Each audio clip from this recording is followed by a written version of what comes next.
Hello there. Today, I will be going over risk management procedures for company XYZ. I have broken it up into 4 simple and easy steps. That way everyone can understand. The first thing we'll be doing will be identifying the risk and potential threats to the company and its assets.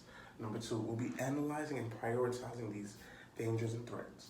Number 3, we'll be setting up a plan for mitigation as well as elimination. And last but certainly not least, we'll be reviewing, testing, and improving upon what we come up in the prior steps.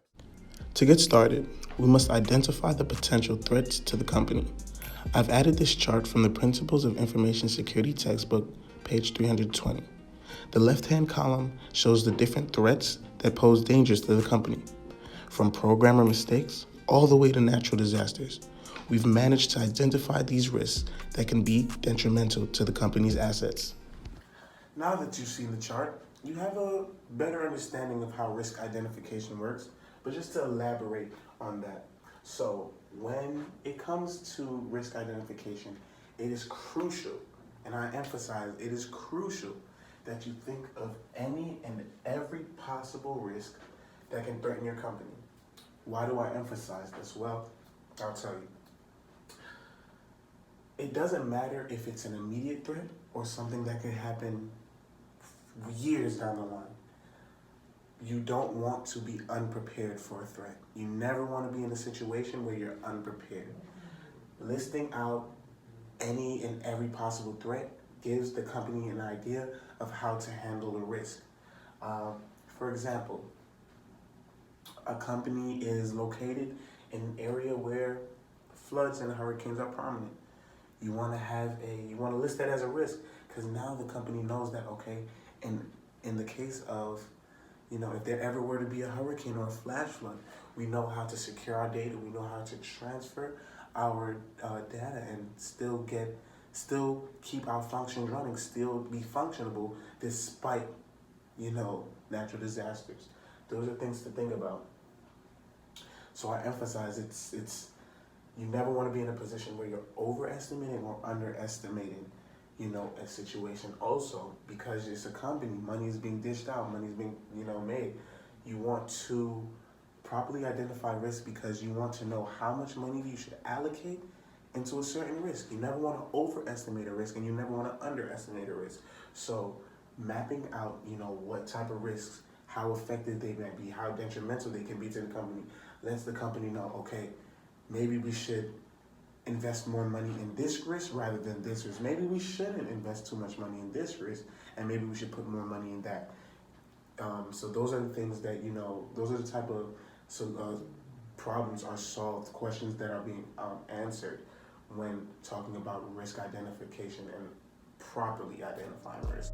All right, moving on to the second step of the risk management process, but we'll just have to wait a bit until I'm finished writing because by the look of things, I can't really spell, but we'll just hop right into it. In this step, we'll be looking at how to analyze and prioritize risks from greatest to least importance. The step allows companies to get a better understanding of the risk and costs that come with it. In the chart, from step 1, the middle column lists the cost per incident, also known as SLE. Although not in order, one could see the value of every risk based on the SLE. The impact versus probability graph is also used when analyzing and prioritizing risks. It compares a risk to its level of impact as well as its probability rate and determines the level of danger it poses. For example, a hurricane may not be as probable as programmer mistakes, but the danger that it poses to the company would be way more detrimental than programmer mistakes. The major stages of risk chart also is a way to organize risks. Plan and organize the process, determine loss frequency, also known as likelihood, evaluate the loss magnitude, aka impact, and calculate the risk, as well as assessing risk acceptability. Step 3 will be planning for mitigation or elimination. In this step, we look at ways to reduce or get rid of such threats.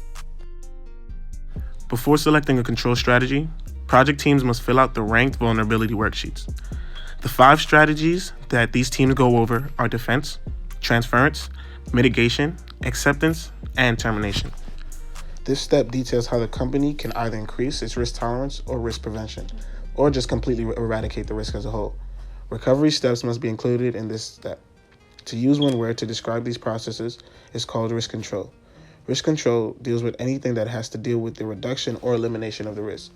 We previously defined the 5 strategies. Here they are. As shown, these are the 5 strategies. Defense. This attempts to prevent the exploitation of vulnerabilities. Transference. Shifts risk to other assets, processes, and/or organizations. Mitigation. This reduces the impact of an attackers rather than reduce the probability of the attack.